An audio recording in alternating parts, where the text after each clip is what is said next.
Welcome to the lunch table. We're real friends who are real pastors having real conversations you may or may not have said out loud once you've left the lunch table.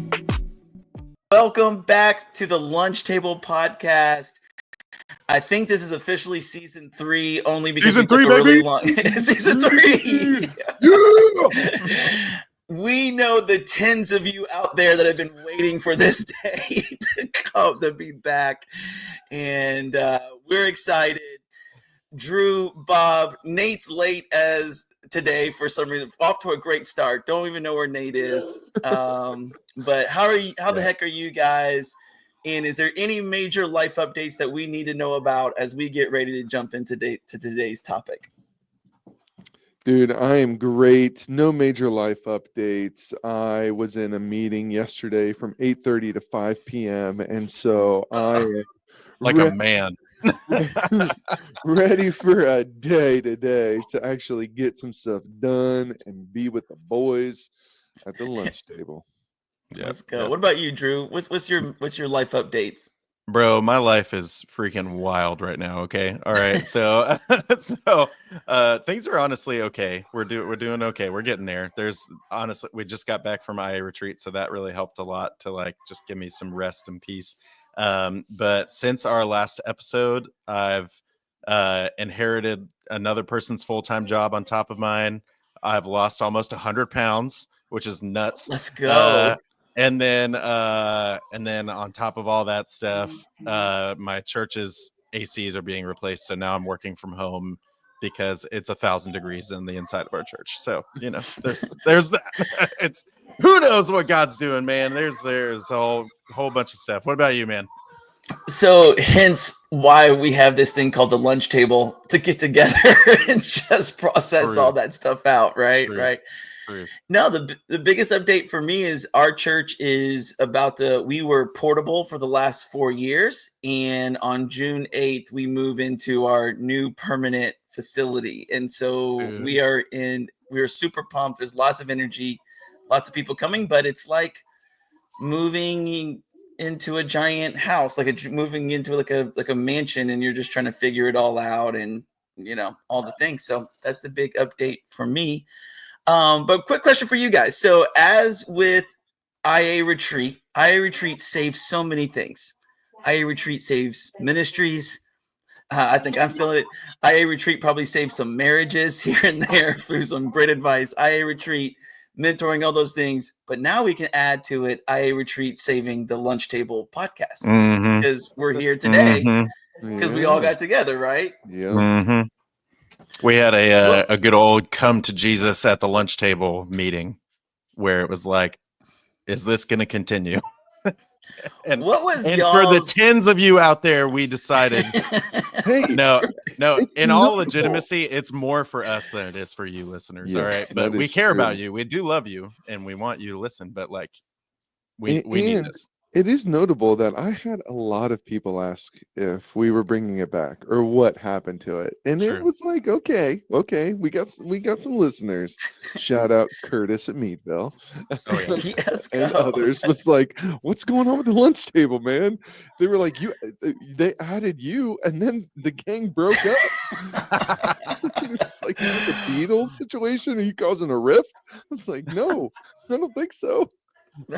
Well, I will say I think a hurricane played a pretty big role in the rhythm of the rhythm of the podcast that was just hard to get back to. So I guess 2 questions. One is, what do you guys think happened for us to take the long break? And the second question is, what was your thought process when we kind of had that come to Jesus moment in the room where we're like around the round table and we said, okay, hey, are we going to keep doing this or not? What was y'all's process? Well, I thought when we stopped doing it, all life circumstances, natural disasters, things you just can't avoid. And then, I think our capacities to add more things, and this is what always happens when you will forego good things that aren't necessary because there are more things that you have to get done, even if those are good life-giving things. I mean, we're so quick to put what's unnecessary but we really love doing on the back burner because of something else. And so at least that was my story. The reason why I wasn't like, hey, we got to get this together, it was like, well, it is another thing, and even though it's a very life-giving thing for me, it's like, man, I don't know that I have margin for it right now. And then when we got together in the room, I love that it was such a short conversation because we were all like, are we doing this? But it was like, yeah, like we all felt like, yes, we have to keep doing this. And like you said, Matt, if just for us, it's worth it. Yeah, I really think one of the interesting things about all this stuff is that like when we took that break, that really kind of like officially happened, all four of us really had like huge life change things happening, right? Like Matt and I are, still, I mean, even still kind of like getting settled in at the places where we moved to. Nate literally changing like his entire job and taking over the school. And Bob is also now like in this weird like transition thing. So it's just like I don't know, all those things kind of happen all at once, and then 2 hurricanes back to back in Florida, and everything just fell apart, for a little bit. But definitely I agree, Bob, like that sitting around that table, it was the question that we said, but every single one of us were like, dude, we can't stop. This cannot die, and I just too important. Well, there's a I genuinely miss this. You know what I mean? Like there's like a genuine, and I guess my question for you guys is, to Bob's point, right? There's so many things going on, right? And you're trying to, if you say yes to one thing, you're saying no to something else. Why do you think it's so easy to start saying no to something that can be so life-giving, but it's not the most urgent thing going forward? Like, I don't know, I don't know exactly what that question is, but what are your thoughts on that? Well, I mean, when your margin gets crowded, I feel like that's like the part that really like starts to tear up the things that are like, it's like the quadrant, of how people, it's like the tyranny of the urgent. Like, okay, there's so many urgent things that come up that it's like the things that are important but not so urgent, they just get left behind, and especially if you're at a place where, the things that are really urgent start to pile up, like and I know that's been the case with all four of us, where it's just like there's more things that are going on that are in that quadrant of like they just got to get done, and they got to get done fast and now, and so like trying to balance that out and still have the things that are life-giving for you, like it's hard to do that balance no matter who you are. You're absolutely right, Drew. And we know this in ministry, right? The urgent always overshadows the important. And like Sunday's coming every single week. And there are things in your ministry you really need to work on your ministry, but we're so busy working in the ministry that we can never work on it. And that's the same for any good thing in life. It's like creating I think about it like in terms of a surge protector. In fact, I'm writing a sermon series for this July called Rewired, where the idea is like when you have a surge protector, you have all these things plugged into it, but you get something new and you're like, man, this is a really good thing. But there's nowhere to plug it in unless you remove something. And what you can do is you can add extenders, and you can overextend. Think like the Christmas story movie, where they plug the Christmas tree in. But eventually, you plug so many things in, and you blow a fuse. And so I think it's, for me, that mental picture helps so much of why, like, man, this is a really good thing, but I've got nowhere to plug it in until you create space for that. And that's really hard. Who wants to get rid of things, or who wants to do that, And it's easier in terms of thinking about a podcast. It's much harder when you think about spiritual practices or something like that. because nobody wants to say no to those good things, but yeah, we run out of space. Yep. I had a chance to talk to our executive pastor, and I don't know him very well, so I only had like a little bit of time with him, and I was just like, "Hey, as our church was growing exponentially fast, wildly fast, I said, how did you grow as a leader with it? I'm just kind of curious, like, man, how do you grow as a leader as fast as your church is growing?" And he looked at me and he said, man, you just have to learn to let go. He's like, things that you were in charge of and that you loved and enjoyed doing. He was like, he just said you have to let go of those things so that way you can focus on the next thing. And as I was processing that, I was like, that is hard to do, to your point, Bob, with the being overextended. Like, what do you have to unplug and go forward? How do you guys do that? Are you good at that? How do you do it? Like, how are you trying to do that? Like, how does that look in y'all's life to not get overextended? So I have to admit, I suck at that. I suck at that so bad. I'm bad. Drew, I wasn't going to say anything, but I was like, this question's kind of for Drew. So bad. I suck so bad at it. Okay, so I will say that in the last couple of years, especially, the thing that has helped me not suck at that the best is having interns. Because the idea of like, they need to do this for their learning. They need to do this because I would be robbing them of an experience of them getting to figure it out, or whatever, like, and just trusting that God's going to do what only he can do to like grow them into the ministry leader they're supposed to do. And like that kind of stuff helps exponentially with that for sure. But I think the just the necessity of where I'm at with so many teams that I'm trying to work with and do, like I've had to get better at it in the last year, because I would just be dead of stress if I didn't, but the idea of all that stuff, man, it definitely takes some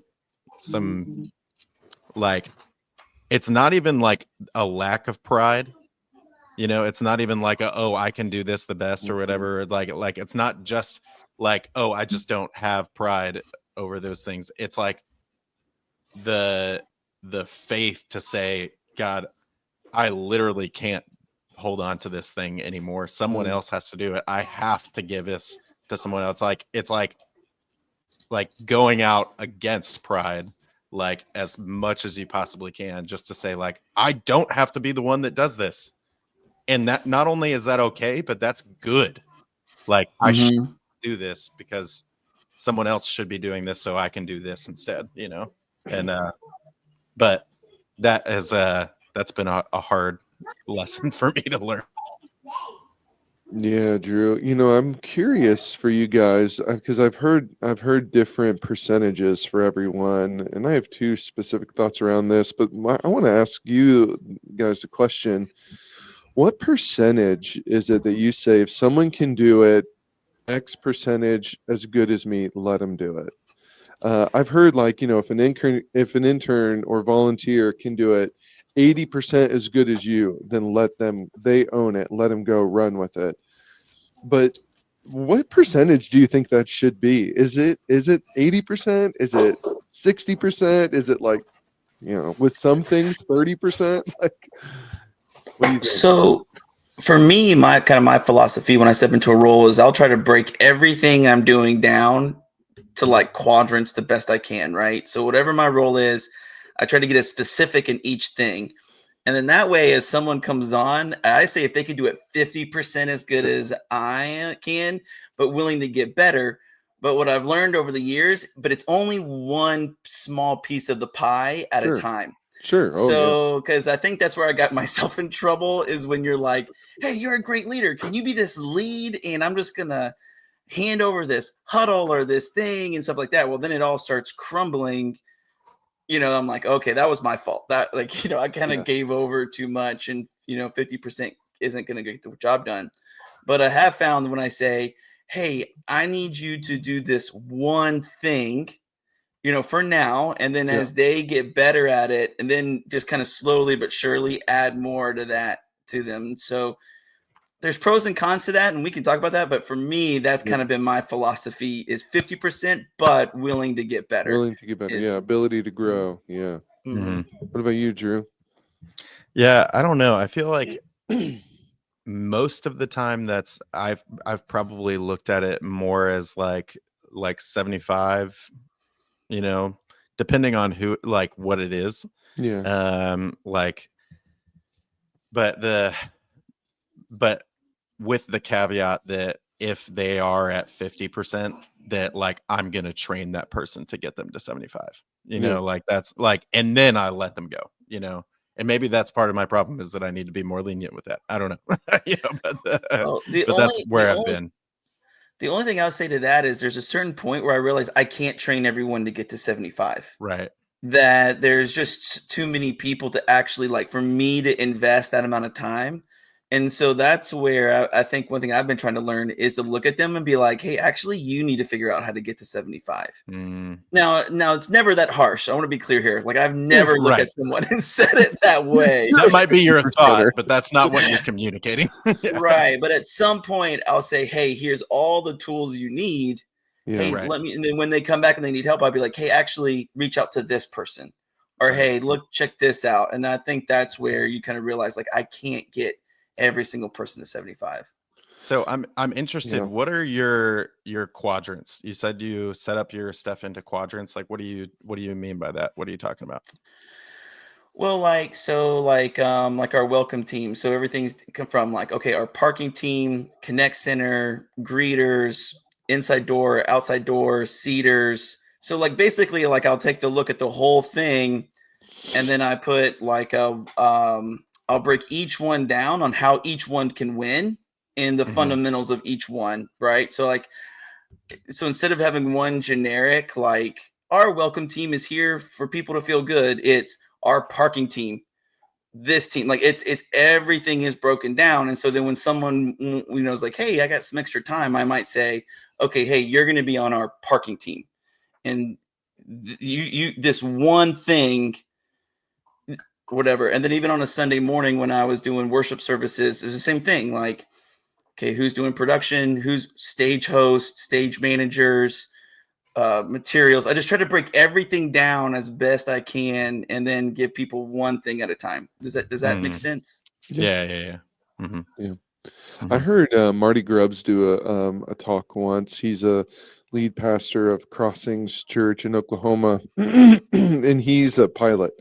And he was just likening his flying planes to leading a church. And he was like, there was one point where leading Crossings was like a Cessna, but then they needed me to be different. So he's like, I've been 8 different pastors to this church. They needed different things from me at different times. And now it's, several thousands of people across multiple campuses with many nonprofits, and now they need him to be a different type of leader. So I think as ministries grow, our leadership has to evolve and change. And then I can't remember the book, and I could probably look it up quick, but it was saying that our ability to grow as a leader is directly correlated with our threshold for pain. So you will only grow as a leader as much as your ability to withstand pain. And I was reading a book. I was reading 2 at one time, which I never do. I was listening to one. Okay. I was listening to one and reading another. And the one I was listening to is called Unoffendable, which was like, as Christians, we should surrender our right to be offended. And about silly things, not about, we should be offended about,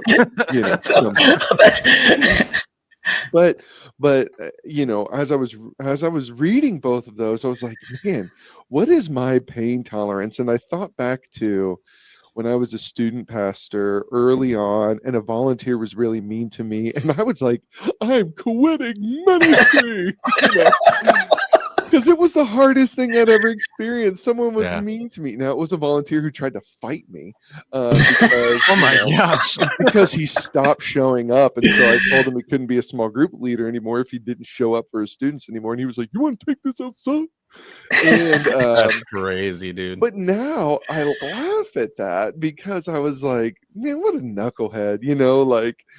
But looking back on it, my pain tolerance was really low. My threshold for pain was really low, especially personal, And so as we grow as leaders, we have to also grow our ability to withstand pain and harsh comments and anonymous letters in the offering plate and checks that have been voided out and the words drums too loud written in the memo.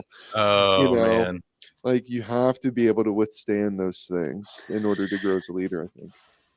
And I think two things on that. One is, the trickiest part of ministry is don't become so hard-hardened that you now become like this stoic, stone-hearted, like anybody can go and whatever. That's tricky. The other part that I was actually thinking was what was really hard for me is when I started leading staff, and I had this moment where I realized they were talking about me at their lunch table. That's a weird moment where you're like, okay, how comfortable am I with that? But what I've also learned for all our leaders out there listening is have your staff's back.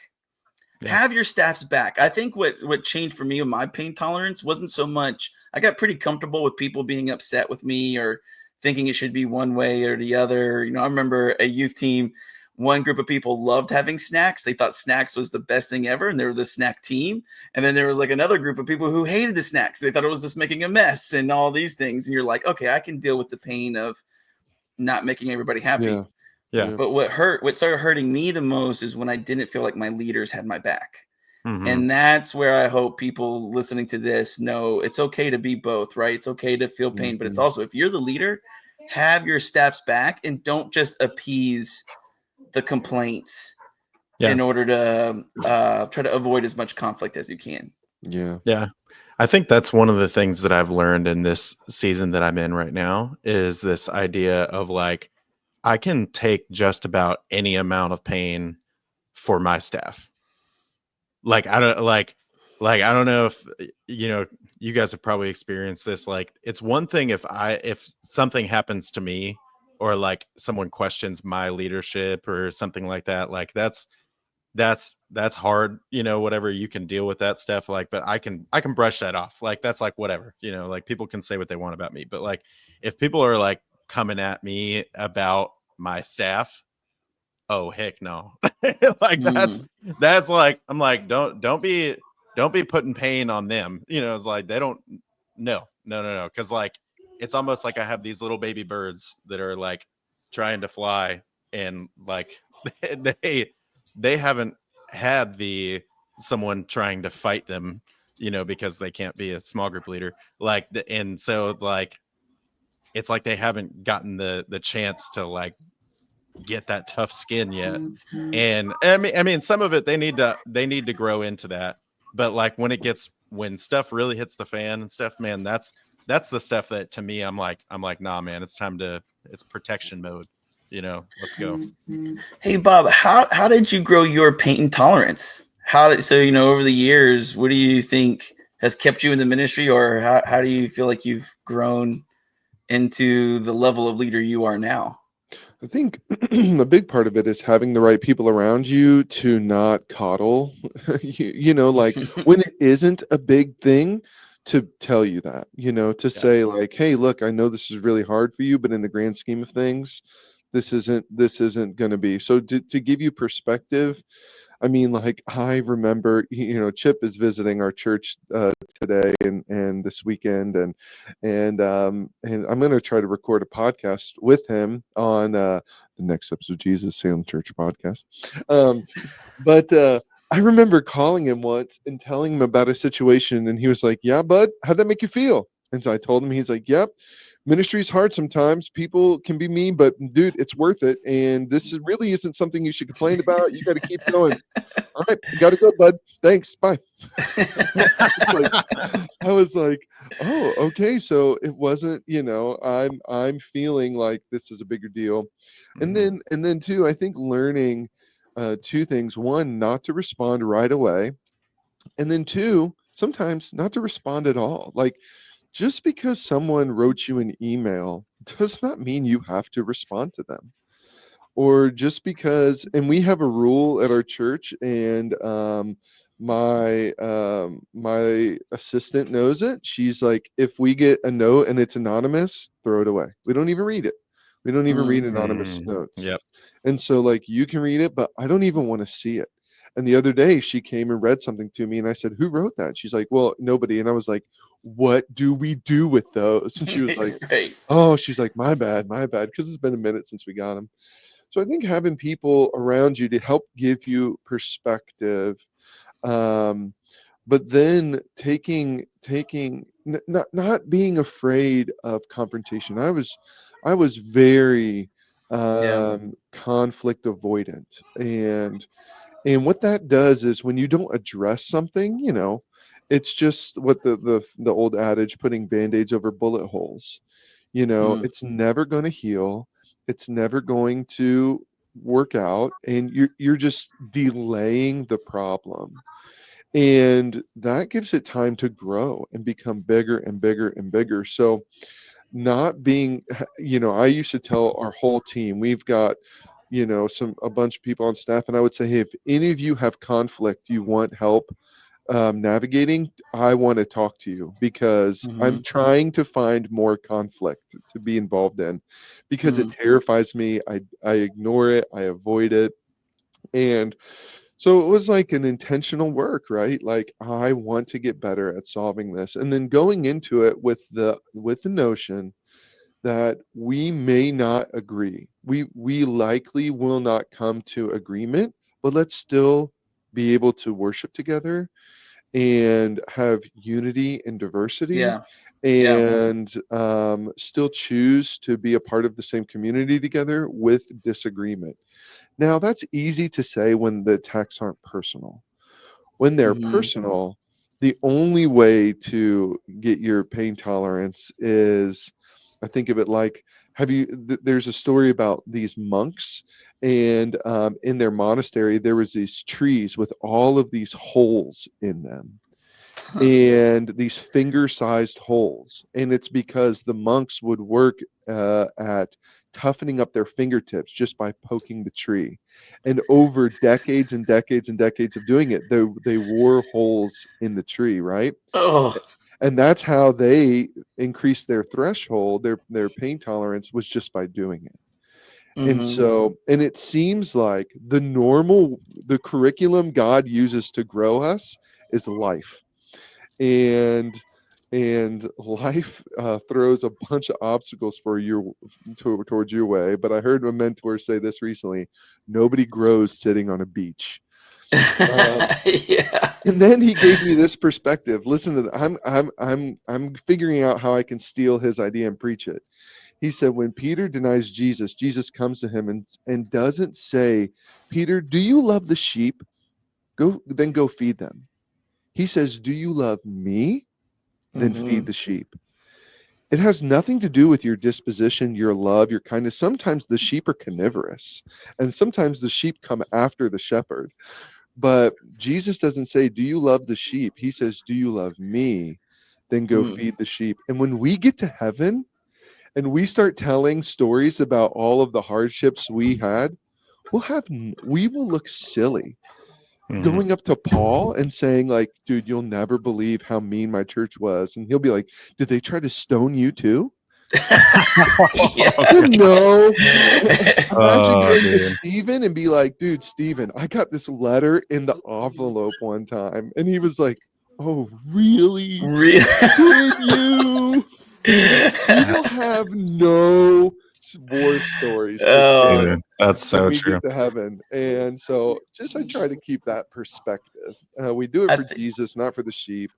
And And yeah, we'll have nothing to show battle scars over.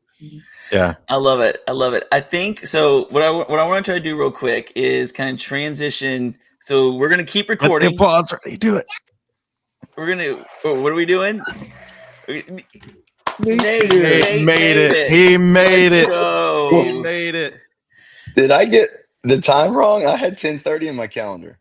Yep, you sure did. That's the end The time. three of us all in person together had 9:30, so it was probably us. It was probably all three of us. It was our fault, definitely. My bad. I had 10:30 down, so I will fix that, and it will not happen again. Okay, but real quick.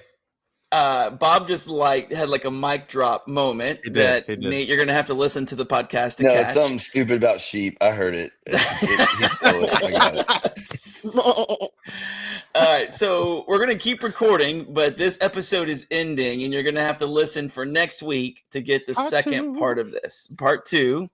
And the way we're gonna, first off, we're gonna give Nate a really hard time, So please listen so we can really get the good jokes in on Nate. But yeah, this is the end of this episode. Come back next week. We'll see you there. So